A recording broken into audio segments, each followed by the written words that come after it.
So this is just kind of a sum up and a conclusion to what's been happening with this Otto von Bismarck lesson. And really, I think what I've learned from this is that I'm comfortable in the classroom, but there's even more comfort that I need to have.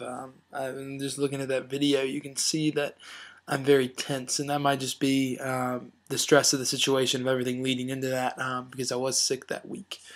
But it really was stressful, and kids can see that, and I can see that just looking at the video. And so I really want to get rid of that stress level.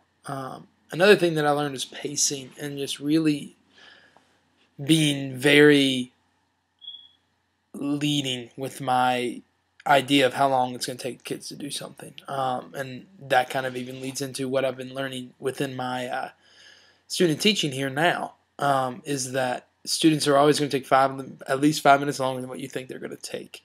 And so just really planning for that, I think, is something that's really needed to be done. I think within this lesson I learned a lot also just about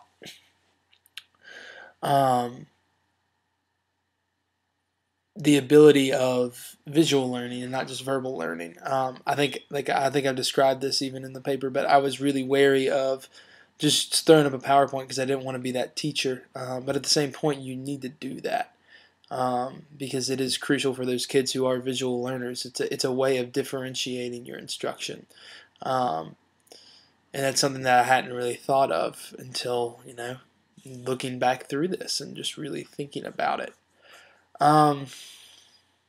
Those are really the big things that I think I've learned out of this. I'm learning a lot about wanting to have kids discover for themselves rather than me discover for them. And I really hope to implement that in my classroom, even here at the student teaching level in the near future. So we'll see. It should be interesting. I'm very excited about it. But I want to thank you guys for reading this. I know that a lot of the stuff that I've said is repeating, but it is closing comments. I think the main thing is that I've got a long way to go. And to think that I wouldn't have a long way to go would be very arrogant and miscited. And so I'm looking forward to just continuing to improve in my teaching, and I hope it's evident in anything else that I would post up on here. So thank you guys. I appreciate it, and I hope you have a good night.